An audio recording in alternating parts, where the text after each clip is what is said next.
vez mais sua esposa, todos os irmãos. Muito bom, queridos, estar com vocês e sentir a graça do Senhor no ambiente, a presença do Senhor na casa, muita liberdade, muito fluir do Espírito. Isso muito nos alegra. Pastor Tiago sabe que às vezes a gente chega em lugares que o negócio o coco é seco mesmo. Mas graças a Deus pelo fluir do Espírito Santo, isso muito alegra os nossos corações. Amém, queridos? Quantos já sentiram a graça do Espírito Santo de Deus? Abra sua Bíblia comigo, lá no Evangelho segundo escreveu São João. Evangelho segundo escreveu São João, capítulo de número 4. Eu gostaria de meditar com você nesta passagem. Quero que você mantenha a sua Bíblia aberta, mas gostaria de ler, a princípio, apenas o verso de número 23 até o verso de número 26. João, Evangelho segundo escreveu São João, capítulo de número 4, versos 23 até o 26. Todos acharam? Digam amém. Diz assim: mas virá a hora, e de fato já chegou, em que os verdadeiros adoradores adorarão o Pai no Espírito ou em Espírito, porque são esses os adoradores que o Pai procura. Deus é Espírito, e é necessário que os que o adorem em Espírito e em verdade. E a mulher respondeu: eu sei que o Messias, que se chama Cristo, vem. Quando ele vier, nos anunciará todas as coisas. Verso 26. Jesus lhe disse: sou eu o que está falando contigo. Você pode repetir comigo o verso 26? Diga assim: Jesus lhe disse: sou eu o que está falando contigo. A minha oração é que o Espírito de Deus fale aos nossos corações através desta palavra. Queridos, João capítulo de número 4, ele narra um dos encontros mais poderosos da Bíblia. E, inclusive, Jesus adentra em uma intriga que já segue ou já perdura séculos. Para você ter ideia, nós temos aqui o encontro de um judeu e uma samaritana. Quando nós olhamos o pano de fundo histórico desta briga, desta intriga, nós imaginamos ou temos uma compreensão mais clara do porquê da importância deste encontro. Só para você ter ideia, após o período do reino unificado de Israel, durante os primeiros 120 anos de monarquia, após o reinado de Saul, Davi e Salomão, quando esse último morreu, o Roboão ascendeu o trono, filho de Salomão. E naquele período, naquela época, a história conta-nos que Israel dividiu-se em duas partes: o lado norte, reino do norte, e reino do sul. O reino do norte de Israel tivera 10 tribos e tinha como capital, a princípio, Tirza, e depois, na época de Onri, pai de Acabe, passou a ser ou a ter a capital Samaria. Reino do Norte manteve-se em pé até o ano 722 a.C. Todas as pessoas que reinaram ali eram homens ímpios e que não temiam a Deus. No ano 722, a Assíria, ela invade o Reino do Norte, leva boa parte daqueles que habitavam para o cativeiro e coloca naquele território 5 povos pagãos, distantes. E daí surgem os samaritanos. Eles perderam a pureza racial e tornaram-se um povo híbrido, misturado, que não tinham sangue puro como os judeus. O lado sul de Israel, conhecido como o Reino do Sul, era composta por 2 tribos. Em primeiro lugar, a tribo de Judá, que era a maior, e a menor, que era a tribo de Benjamim. E tinha como capital a cidade de Jerusalém. O Reino do Sul, embora tenha tido ao longo da sua história alguns homens tementes a Deus, como por exemplo o rei Uzias, o rei Acais, o rei Ezequias, o rei Josias, que também promoveu uma grande reforma, por causa da impiedade deste povo, eles também foram entregues para os seus inimigos. A Bíblia e a história nos conta que um homem conhecido como Nabucodonosor, que era rei da Babilônia, ele invadiu Jerusalém por pelo menos 3 vezes. Quantas vezes? 3 vezes. A primeira vez, no ano 606 a.C., nesta primeira investida, ele leva apenas os nobres, os sábios, aqueles que tinham origem real. Alguns acreditam que foi neste período que ele levou Ananias, Misael, Azarias e o próprio Daniel. Mais à frente, no ano 597, mais uma vez, Nabucodonosor invade Jerusalém, leva mais um grupo de pessoas e dentre eles o próprio Ezequiel. Mas no ano 586 foi a última investida. Nabucodonosor entra em Jerusalém, destrói a cidade de Jerusalém, destrói o templo e leva todo o povo para o cativeiro. Se você ler Salmo 137, ele mostra a condição daquele povo. Eles se assentaram junto aos rios da Babilônia, choraram, lamentaram, penduraram as harpas e se desesperaram pela própria vida. 70 anos depois, eles voltam para Jerusalém, voltam para reconstruir, através de Zorobabel, através de Esdras e através de Neemias. Esdras capítulo 4 nos diz que, quando eles estavam começando a reconstrução, aquele povo que lá habitava, aqueles povos que lá habitavam, que eram os samaritanos, se aproximaram deles e disseram: olha, nós também queremos ajudar na construção. E eles disseram, principalmente Esdras: vocês não têm parte conosco, vocês não fazem parte, vocês são um povo misturado. E por causa disso a intriga, ela aumentou e inflamou ainda mais. João capítulo 4 já fazem aproximadamente 500 anos desta intriga, 500 anos em que judeus e samaritanos não se assentavam na mesma mesa, 500 anos em que eles não dialogavam, não conversavam, ao contrário, eles tinham uma aversão mútua, exatamente por causa disso. Os samaritanos, indignados por essa postura, construíram um templo lá em Gerizim, que rivalizava com o templo de Jerusalém. Eles pegaram toda a Bíblia do Antigo Testamento, eles rejeitaram toda e ficaram só com os 5 primeiros livros. Então esta era a tensão que Jesus ele vai adentrar em João capítulo 4. Então, primeira coisa que eu observo é que Jesus, ele é expert, ele é especialista em restaurar relacionamentos que estão quebrados, em restaurar relacionamentos que estão fissurados. Nós estamos falando de povos que eram irmãos, mas que ao longo do tempo foi se desgastando o relacionamento e agora eles estavam nesta situação. Perceba comigo como João, ele narra, ele discorre, ele apresenta-nos essa história. Eu particularmente acho muito interessante, porque o verso de número 1 começa dizendo assim: quando, pois, o Senhor soube que os fariseus ouviram dizer que ele, Jesus, fazia e batizava mais discípulos do que João. Eu achei interessantíssimo isso aqui, porque perceba que chegou aos ouvidos de Jesus que os fariseus ouviram falar que Jesus batizava e fazia mais do que o próprio João. O próprio João evangelista, ele deixa entre parênteses, de maneira clara, dizendo: olha, embora Jesus, ele nunca tenha batizado ninguém. Então perceba, surge uma situação que é inverídica, surge um boato, e o texto do verso 3 diz assim: ele sai da Judeia e vai outra vez para a Galileia. Perceba uma coisa, queridos, surge um boato, surge uma intriga, surge uma conversa desencontrada, mas ao invés de Jesus parar, deter-se, limitar-se, ou até tentar se explicar, Jesus simplesmente dá continuidade ao seu ministério. Ele sai da Judeia e ele sai para a Galileia. Jesus poderia ficar parado aqui, pastor Tiago, para tentar se explicar, porque os fariseus ouviram uma realidade sobre ele. Ao contrário disso, Jesus diz: não, meu Pai me colocou aqui com um propósito, com um fim, com um objetivo. Eu não vou permitir que nada atrapalhe o meu avanço, o meu progresso, o meu ir. Existem pessoas que estão paradas, existem ministérios que estão detidos, existem pessoas que na sua vida espiritual não avançaram, não cresceram, porque estão perdendo tempo e dando ouvidos para conversas paralelas, estão tentando se explicar, e enquanto gastam tempo se explicando, perdem o tempo que tinham para fazer aquilo que Deus chamou para fazer. Observe que ao invés de Jesus se deter, ele diz: não, eu vou sair da Judeia e eu vou para a Galileia. Eu não tenho tempo para perder com esse tipo de conversa, eu sigo para o alvo.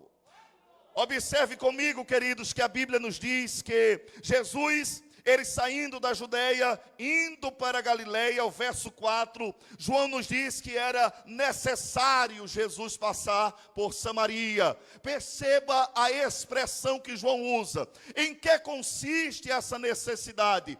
O que João está querendo nos dizer quando ele diz que era necessário Jesus passar por Samaria? Necessário é algo obrigado, necessário é algo inadiável, necessário é algo que é essencial, é condição sine qua non, não tem como fugir. Mas entenda em que consiste essa necessidade. Em primeiro lugar, não é uma necessidade física. Jesus era um jovem, Jesus só tinha 30 anos, ele poderia pegar outro caminho. Então, em primeiro lugar, a necessidade não era física. Segundo, a necessidade também não é geográfica. Por quê, pastor? Porque todo judeu, quando ele saía da Judeia e ele ia para a Galileia, ao invés de passar no território de Samaria, eles atravessavam o Jordão, eles contornavam toda a Judeia, lá na frente eles atravessavam o Jordão de novo e entravam na Galileia, gastavam o dobro do tempo, mas eles não passavam ali naquele caminho. Então, quando João diz que era necessário Jesus passar por Samaria,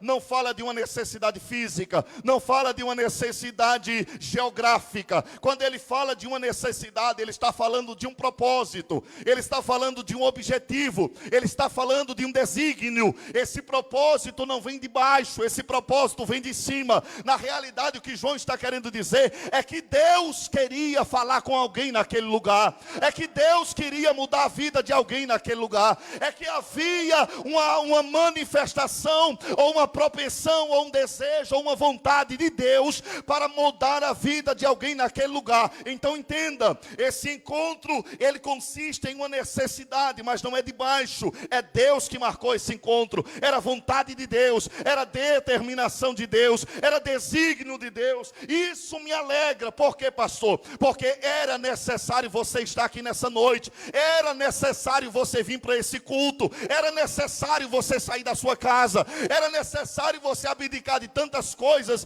para estarmos juntos falando da palavra de Deus. E essa necessidade não vem de baixo, essa necessidade foi os céus que olhou para você e disse: eu quero falar com ele, eu quero falar com ela, eu quero mudar coisas na vida dele e na vida dela. Então entenda, você não está aqui por um acaso, você está aqui por um propósito. Quantos acreditam nisso e glorificam o Senhor?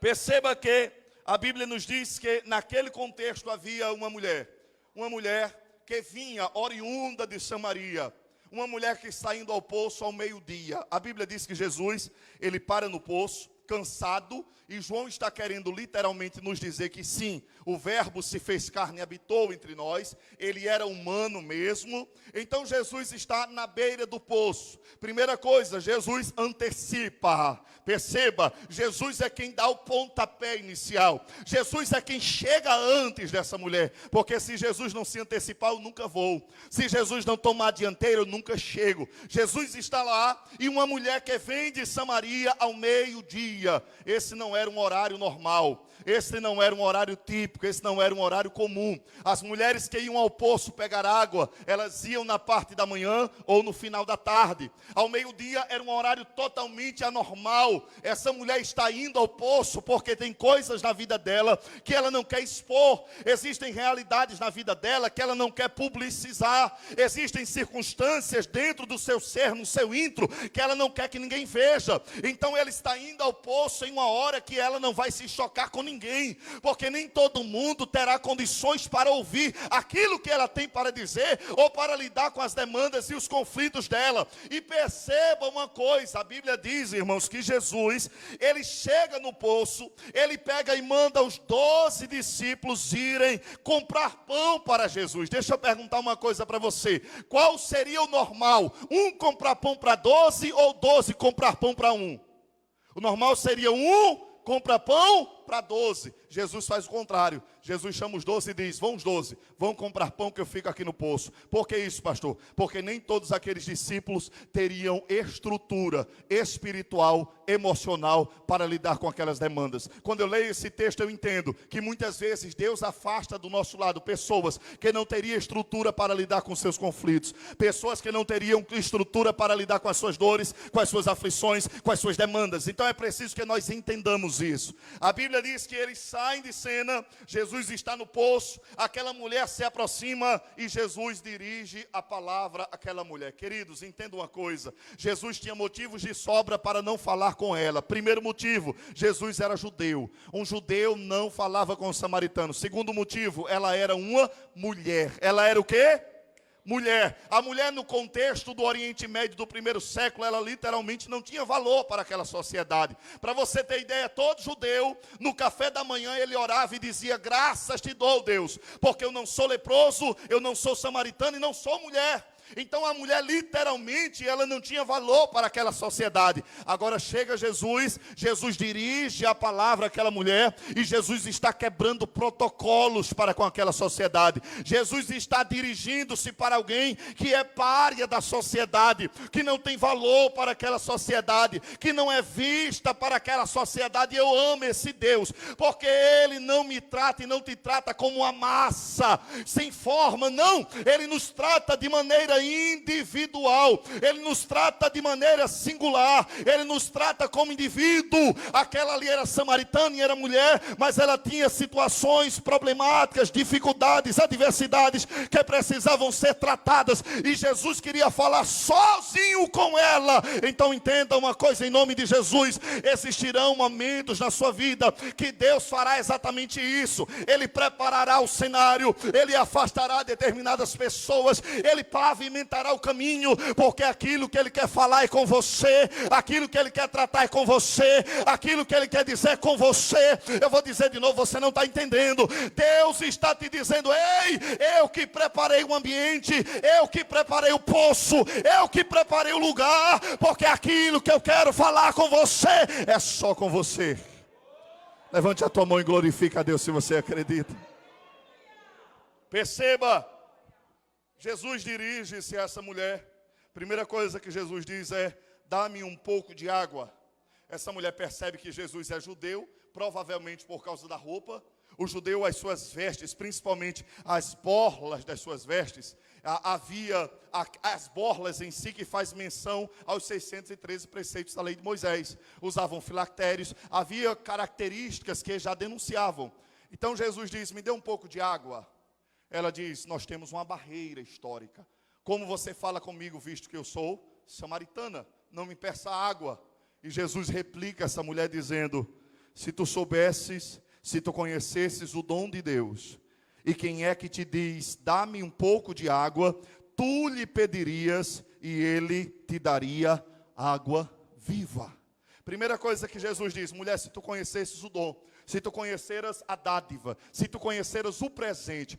Jesus está dizendo: eu sou a dádiva de Deus para você, eu sou o presente de Deus para você, eu sou literalmente a doação de Deus para você. Se você conhecesse, se você discernisse, se você entendesse, não seria eu que te pediria água, você me pediria água, e eu te daria água viva. Queridos, o que é que Jesus está querendo dizer para essa mulher? Olha para cá para você entender. Jesus não está trazendo um novo ensinamento, irmã Helena. Jesus não está trazendo nada novo, pastores. Jesus está usando um ensinamento muito conhecido por ela e por todos. Qual o ensinamento? Que Deus é, na Bíblia, metaforicamente apresentado como a água. Por exemplo, lá no livro de Salmos 42, verso 1, a Bíblia diz que como um cervo que brama pela fonte das águas, a minha alma suspira por ti, ó Deus. Lá em Jeremias capítulo 2, versículo 13, o próprio Deus disse: esse povo me deixou manancial de águas vivas e cavaram para si cisternas rotas. Então Deus está sendo representado através da água. É isso que Jesus está oferecendo para essa mulher.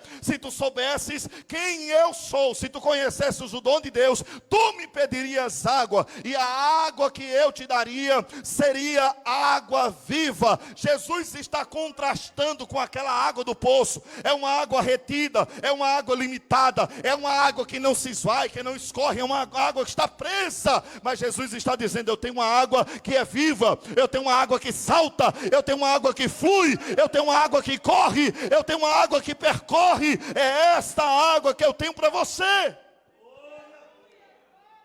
Eu entendo uma coisa, irmãos, a sede dessa mulher, ela literalmente representa a sede de todos os seres humanos. Agostinho, ele dizia que a nossa alma estará inquieta enquanto não descansar no Senhor. Existe uma sede insaciável na nossa alma que não adianta tentar suprir, saciar com nada nesse mundo. Essa sede não pode ser satisfeita com prazeres terrenos. Essa sede não pode ser satisfeita com coisas de baixo. Essa sede não pode ser satisfeita com conquistas, prazeres. Isso são momentâneos, imediatistas, temporários, que são supérfluos. Existe uma sede e tentar saciar com tudo isso é como você tentar matar a sede bebendo água salgada. Não adianta, não serve, não funciona. Mas deixa eu te dizer uma coisa, Jesus, ele tem água viva para você. Jesus, ele tem água viva para você. Vou dizer isso até você entender. Jesus, ele tem água viva para você. Ele quer saciar a tua sede, ele quer saciar a sede da tua alma, ele quer te dar plenitude, ele quer te dar satisfação, ele quer trazer ao teu ser interior essa consciência de saciedade por causa da presença dele. É isso que ele quer nos dar. E a mulher lhe disse, Senhor, tu não tens com que tirar a água, o poço é fundo. Eu vejo duas dificuldades. Onde tens água viva? Eu não vejo você com nenhum recipiente para tirar água, o poço é fundo. Que conversa é essa de água viva? De água que salta, de água que flui.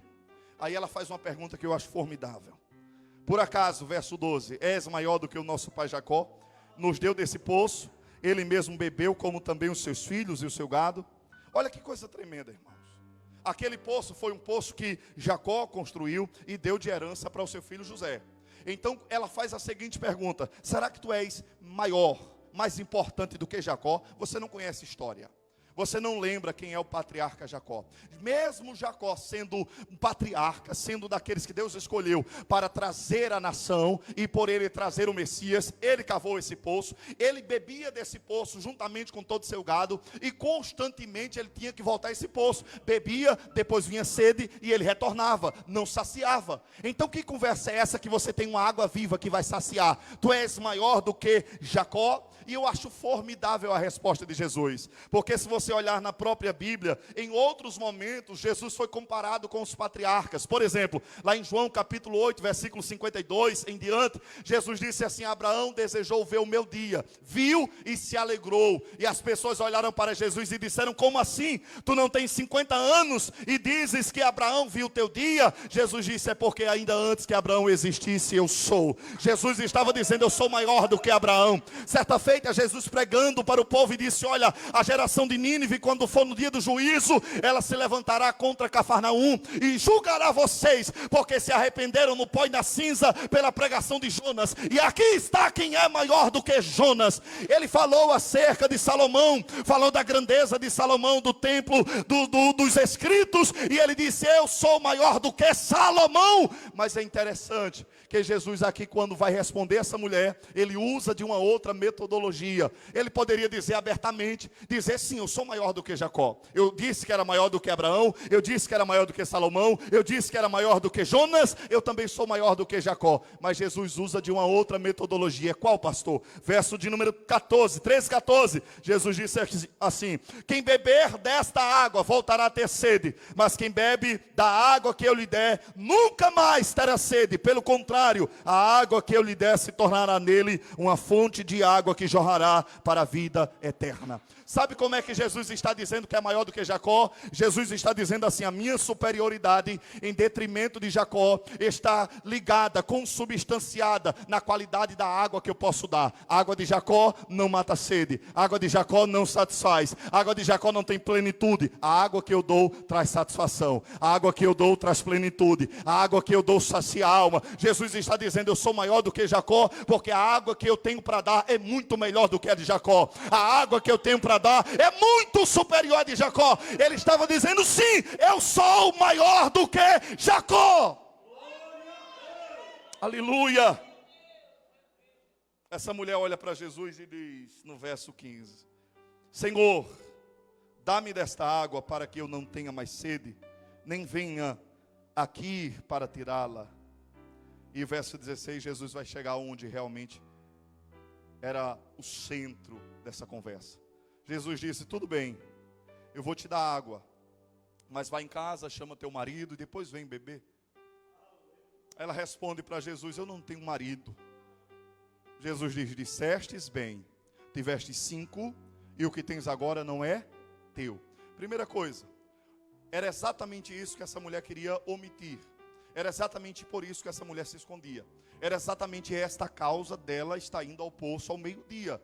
E Jesus agora está querendo tratar, porque Jesus está dizendo: eu quero te dar água viva, mas é preciso que você entenda que para que você tenha ou beba ou desfrute dessa água viva, existem coisas que precisam ser deixadas para trás.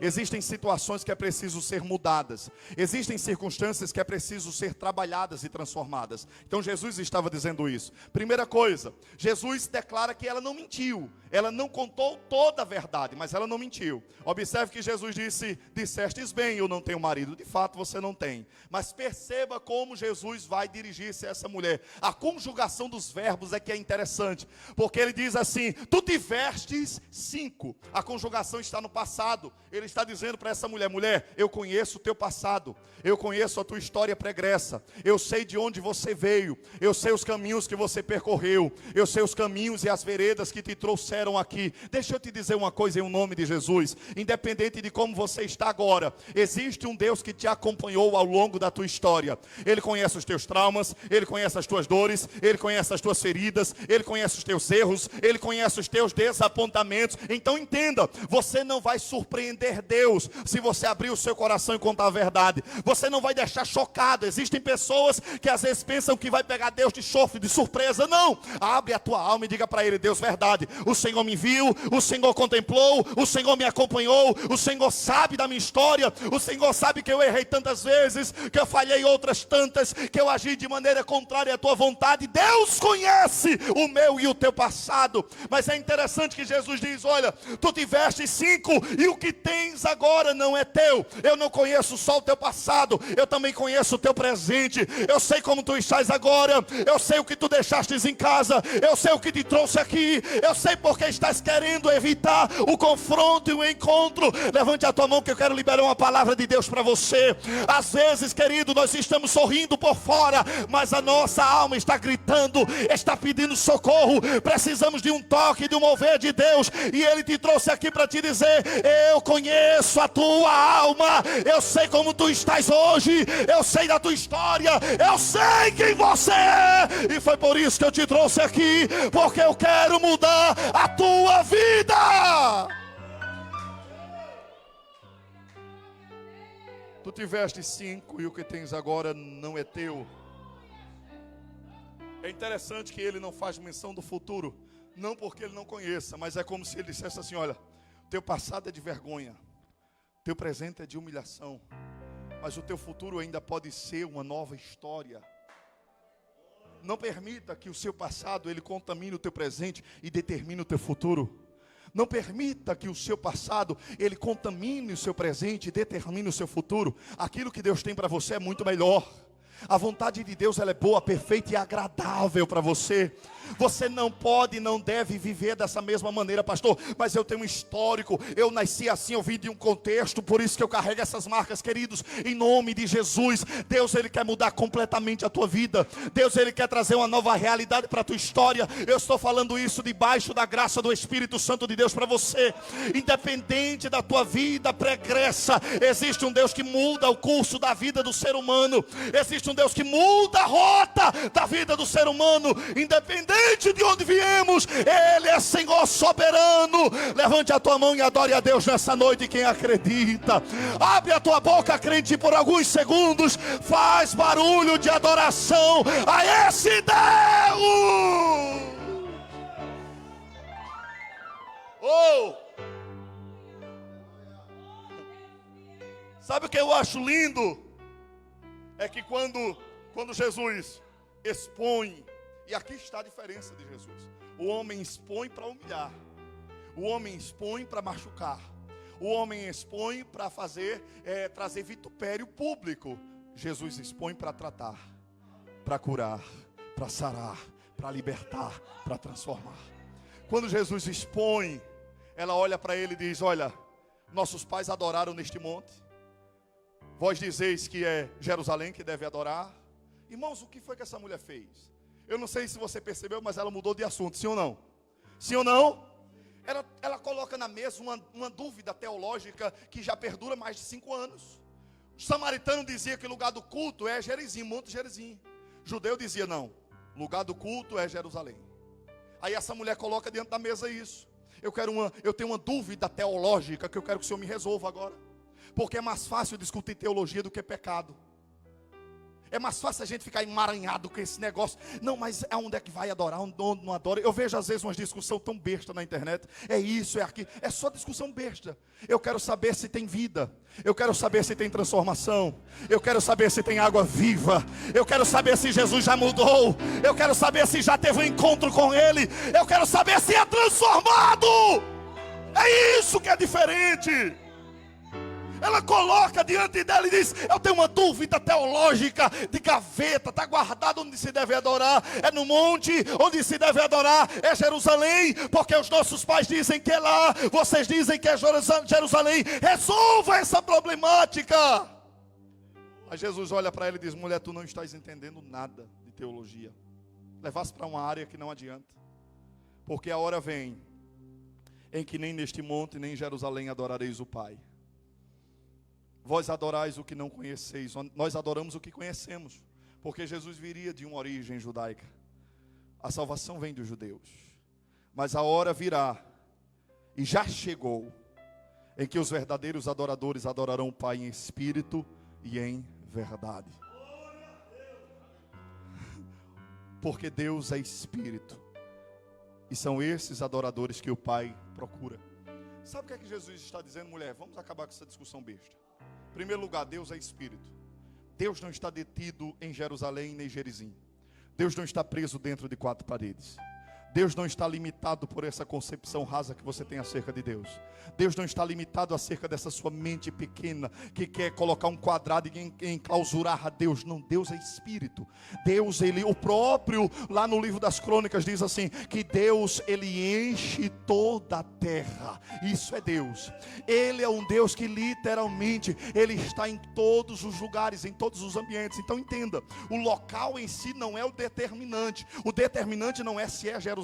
O determinante não é se é Gerizim. O determinante é se é em espírito e em verdade. Aqui é que está a diferença. Pastor, não, pastor, mas eu só gosto daquela igreja lá. É a placa lá que eu gosto. Lá o negócio vai. Eu gosto daquela outra. Eu gosto. Não, irmão, deixe disso. Deus procura verdadeiros adoradores que o adorem em espírito e em verdade. Independente do lugar, independente do ambiente, independente da placa, independente de onde seja. Se você está adorando em espírito e em verdade, a graça de Deus se manifesta. A presença de Deus se manifesta. A manifestação de Deus, ela está lá. Veja Jonas, do fundo do mar, no ventre do peixe. Jonas diz assim: eu clamei ao Senhor e Ele me ouviu. Independente do ambiente, se há um coração quebrantado, clame a Deus. Clame a Deus. Clame a Deus, irmãos, a palavra de Deus para você é essa. Se você deseja sair daqui cheio da graça e da presença do Senhor, é noite de você ter uma compreensão clara do que é Deus. Ele está olhando para nós e Ele está dizendo: eu estou procurando verdadeiros adoradores, que adorem o Pai em espírito e em verdade. Por que essas duas declarações? Eu pesquisei isso aqui tanto, irmãos, e muita gente não responde, há uma divergência grande, mas há uma compreensão pelo menos meio termo acerca disso. Em primeiro lugar, porque em espírito? Porque na realidade a nossa Deus é espírito, e nós somos um ser que temos espírito. A verdadeira adoração, ela não é externa, ela é interna. É o nosso homem interior que se comunica com Deus, que é espírito. Essa é a verdadeira adoração. É dela que emana, é dela que surge, é dela que vem. Mas a adoração também é em verdade. Por que Jesus está dizendo isso? Os próprios samaritanos não adoravam a Deus em verdade, porque adoravam a Deus apenas obedecendo 5 livros da Bíblia. Colocaram a palavra de Deus de lado, recusaram a lei lei, recusaram os profetas, recusaram todo o Antigo Testamento, queriam apenas o Pentateuco. Aí Jesus está dizendo: não, a verdadeira adoração é em espírito, é o homem interior se comunicando com Deus, mas também é baseada na verdade, é uma adoração embasada na palavra, é uma adoração que consubstancia-se na palavra, é uma adoração respaldada na palavra, é uma adoração que emana da palavra, é uma adoração que surge da palavra, é uma adoração firmada na palavra. Essa é a verdadeira adoração. A adoração vem de dentro, a adoração tem fervor, mas tem que ter Bíblia, tem que ter palavra, tem que ter palavra. São esses que o Pai está procurando.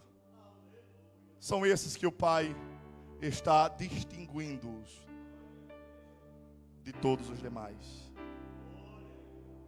Olha o que acontece. E a mulher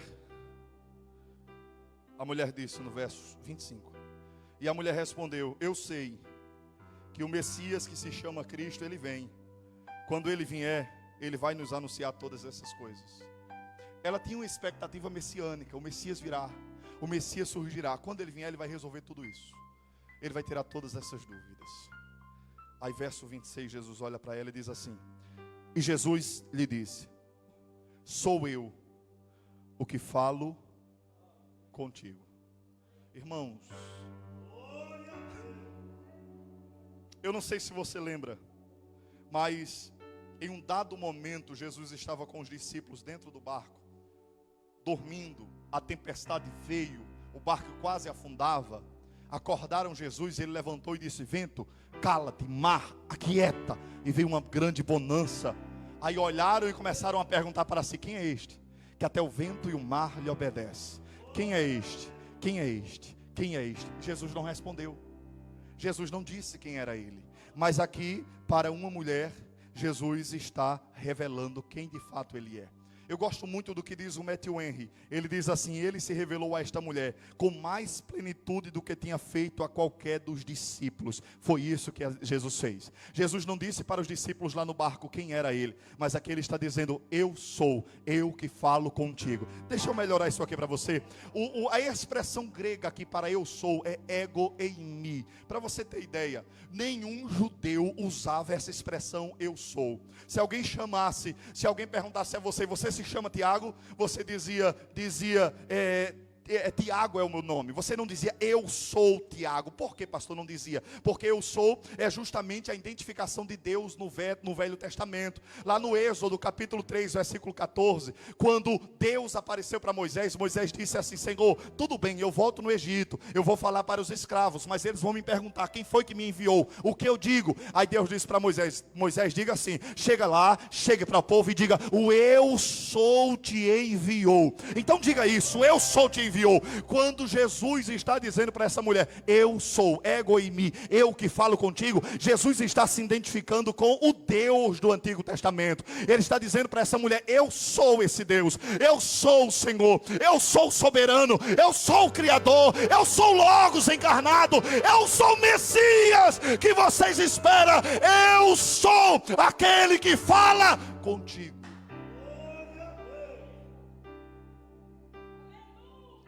Sabe o que eu acho lindo? É que a princípio essa mulher olha para Jesus e diz: tu és judeu. Quando Jesus revela a vida dela, ela diz: eu vejo que tu és profeta. Agora ela está vendo que ele é Deus. Quanto mais você se aproxima, mais você começa a ter uma noção de quem ele é. De longe parece apenas um nazareno, de longe é apenas mais um judeu, mas quando você chega mais perto, você vê que ele é profeta. Quando você se aproxima, você vê que ele é o Senhor Criador dos céus e da terra. Você vê que ele é o alfa, o ômega, o princípio e o fim. Você vê que ele é aquele que é, que era e que há de vir. Então o convite para você é esse: chegue mais para perto, se aproxime um pouco mais, chegue mais diante do Senhor, e você começará a contemplar quem de fato ele é. Queridos, é isso que ele quer fazer comigo e com você. Ele quer fazer com que nós tenhamos uma compreensão mais clara acerca dele. Ele não quer que nós tenhamos uma experiência distante, uma experiência alheia, uma experiência longínqua. longínqua, não. Ele quer que você venha mais para perto. E se vieres, você perceberá quem de fato Ele é. Ele é Senhor, Ele é Deus. O mesmo Deus que deu autoridade para Moisés ir para o Egito, era o Deus que estava dizendo para uma mulher desprezada: eu sou Deus, eu sou Senhor, eu sou o Messias, eu sou aquele que os judeus esperam, eu sou aquele que você estava esperando, eu sou aquele que você estava ansiando, eu sou aquele que vocês buscam. Eu sou. Quantos podem glorificar a Deus nessa noite? A Bíblia diz que nesse momento chegaram os discípulos, e o verso de número 28 nos diz assim: então a mulher deixou ali o seu cântaro. Deixou o que, igreja? Deixou o que, igreja? Cântaro. Eu pergunto para vocês, mas ela tinha ido ao poço pegar água, sim ou não? Mas se ela deixou o cântaro, ela está expressando que sim, a minha necessidade maior não era dessa água, por isso que eu deixei. Se ela tivesse sede mesmo, se a necessidade primária fosse água, ela voltava com o cântaro na cabeça para casa. Ela está deixando no poço porque ela está dizendo assim: olha, a minha necessidade de fato foi satisfeita. O cântaro também traz uma outra realidade. Qual, pastor? Eu acredito que esses 5 relacionamentos frustrados dessa mulher. Quantas vezes essa mulher foi naquele poço, encheu de água e voltou para casa para alimentar esses relacionamentos frustrados, alimentar essa vida de pecado, alimentar essa vida que não agradava a Deus. Deixar o cântaro era literalmente desvencilhar-se dessa vida pregressa, era literalmente deixar na beira do poço aquilo que não louva a Deus, aquilo que não agrada a Deus, aquilo que não edifica a minha vida, aquilo que não exalta o nome do Senhor. É preciso eu entender que no meu encontro com Deus alguma coisa vem e alguma coisa fica. Não adianta eu voltar para casa com um cântaro na cabeça, não adianta eu voltar para casa para viver a mesma vida, não adianta eu voltar para casa para viver a mesma história, não adianta eu voltar para casa para viver nas mesmas práticas. Deixa na beira do poço e volta para viver em plenitude. Deixa na beira do poço e volta para viver para a glória de Deus. Você não entendeu isso aqui? Deixa na beira do poço e volta para viver aquilo que Deus quer para você. Pastor, por que é que eu conheço pessoas que já estão há 20 anos na igreja e a mesma coisa? Voltaram com cântaro para casa. Voltaram, estão andando com cântaro. Estão por aí pregando com cântaro na cabeça, cantando com cântaro na cabeça, até pastoreando, até dirigindo círculos de oração, evangelizando nas ruas, onde nós encontramos. Mas Deus nos marcou esse encontro para dizer: deixe o cântaro na beira do poço. Não adianta você ficar bebendo essa água, isso é água de Jacó. Eu acho interessante, pastores, que o nome Jacó significa suplantador, aquele que agarra, engano. Então é literalmente isso, essa água é de engano, não mata a sede. Volta e bebe de uma água viva que eu tenho para você. Levante a tua mão e receba essa palavra em nome de Jesus. Deus, Ele tem água viva para você. Lá no livro de Apocalipse, capítulo 22, verso 17, diz assim: o Espírito e a noiva dizem vem. Aquele que ouve diga vem. E quem tem sede venha e beba de graça da água da vida. Querido, existe um rio de Deus jorrando aqui no nosso meio. Eu acho maravilhosa aquela visão que Ezequiel tem. A Bíblia diz que certa feita Ezequiel vê um rio, e esse rio ele está emanando do trono de Deus. E Ezequiel diz: olha, por onde aquele rio passava, ele saía levando vida em todos os ambientes. Eu entrei naquele rio, as águas deram nos artelhos, eu avancei um pouco mais, as águas deram no joelho, eu avancei um pouco mais, as águas deram nos lombos, e eu já não tinha mais controle sobre mim. As águas de Deus tomaram conta da minha vida. É isso que Deus quer fazer com você. Ele tem água viva. Quem acredita e pode jogar a mão para o alto e glorificar a Deus nessa noite? Eu queria que você abrisse a boca e por 30 segundos faz barulho de adoração a esse Deus. Ele manda sair. Oh! Ah, meu amigo. Ele manda ouve a sério. O Espírito de Deus está nos visitando nessa noite, queridos. É noite de nós deixarmos na beira do poço e voltarmos para viver aquilo que Deus tem para mim e para você.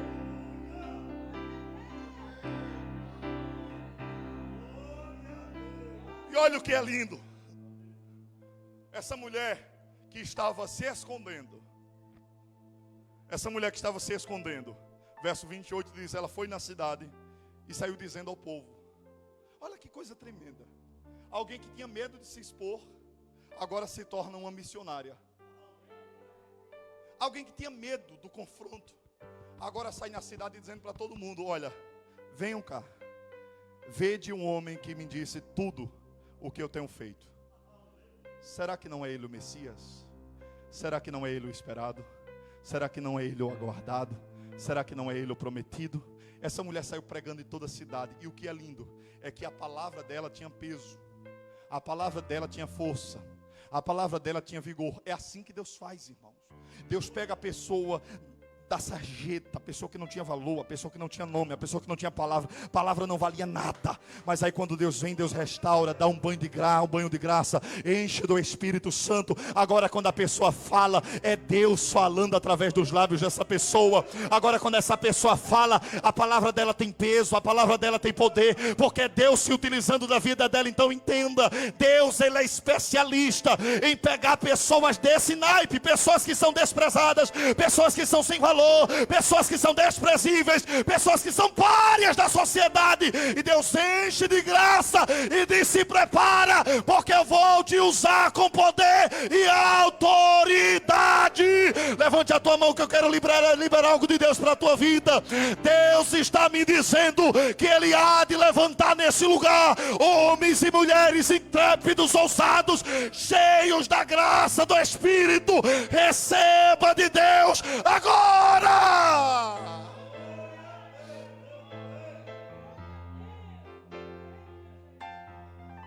Ah, meu Deus. A Bíblia diz no verso 30, eu encerro. Saíram, pois, da cidade e foram ao encontro dele. O que é lindo, irmãos, é que quem bebe dessa água da vida compreende que a bênção de Deus, ela não é um fim em si mesmo. Eu não sou um receptáculo da bênção. A bênção de Deus, ela deve chegar a mim, deve transbordar. Então quando essa mulher compartilha, a bênção de Deus é assim, quanto mais eu compartilho, mais ela multiplica. Mas ela multiplica, mas ela multiplica. Essa mulher saiu anunciando, e todos de Samaria vieram. Não levaram em consideração quem ela foi, simplesmente ouviram. A palavra que saía da boca dela tinha alguma coisa diferente. Aquilo que ela dizia tinha peso, tinha poder. Não independe da vida pregressa dela, era Deus na vida dela. Deixa eu te dizer isso em nome de Jesus. Sabe por que Deus marca encontros como esse conosco? Primeiro para nos mudar, e depois para mudar outros através das nossas vidas. Primeiro Ele faz em você, para depois Ele fazer através de você.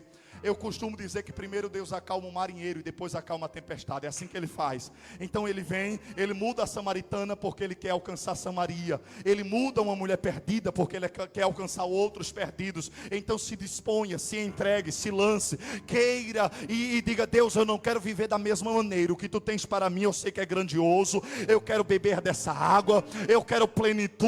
Eu não quero, Senhor, ficar no meio termo. O que Tu tens para a minha vida é maior. Se você acredita nisso, glorifica ao Senhor. Fica de pé com a permissão do pastor. Eu quero só orar pela sua vida, rapidinho. Eu queria que você fizesse uma oração específica. Uma oração específica. Em primeiro lugar, comprometendo-se com Deus. Deus, hoje é noite de deixar na beira do poço. Hoje é noite de renunciar. Hoje é noite de largar o que não te agrada. Segundo lugar, Deus, eu quero essa água da vida. Eu quero beber dessa água da vida. Abre a tua boca. Abre a tua boca e vai adorando ao Senhor. Vai clamando a Ele. Espírito Santo de Deus, Tu estás em nosso meio. A Tua presença, ela é grandiosa e gloriosa em nosso meio. Reconhecemos, Senhor, a nossa necessidade que temos de Ti. Reconhecemos e colocamos diante de Ti, deixamos no poço, Senhor, aquilo que não Te agrada, aquilo que não Te louva, as práticas que têm entristecido o Teu Espírito Santo, as palavras que não têm sido louváveis a Ti, os atos, as ações e os pensamentos, Senhor, que de alguma maneira afrontam a Tua santidade. Nós queremos deixar nesse poço, na beira desse poço nessa noite, porque nós queremos viver uma vida de plenitude. Nós pedimos perdão a Ti, Senhor, nos perdoa, nos lava com Teu sangue, tira de nós aquilo que não Te agrada. Acredite que Deus está fazendo uma cirurgia no teu coração nessa noite. Acredite que Deus está arrancando aquilo que não agrada a Ele nessa noite. Se você acredita nisso, então abre a boca, você tem liberdade. Aquilo que estava acusando a tua mente nessa noite, em nome de Jesus, seja livre, seja livre, seja livre, seja livre, seja livre, seja livre, seja livre, livre para adorar o Senhor, livre para exaltar ao Senhor. Você que é batizado com o Espírito Santo de Deus, abre a tua boca, comece a falar línguas espirituais, receba dons espirituais, capacitação de Deus para a sua obra. Levante as tuas mãos o mais alto que você puder, abre a tua boca e só adora a Deus nessa noite, só adora a Deus nessa noite, só adora, só adora, só adora, só adora. Sai. Vai adorando, vai adorando, vai adorando, vai adorando, vai adorando, vai adorando. Eu quero ouvir a igreja adorando a Deus nessa noite. Eu quero ouvir a igreja adorando a Deus nessa noite. Os rios de Deus estão escorrendo aqui. As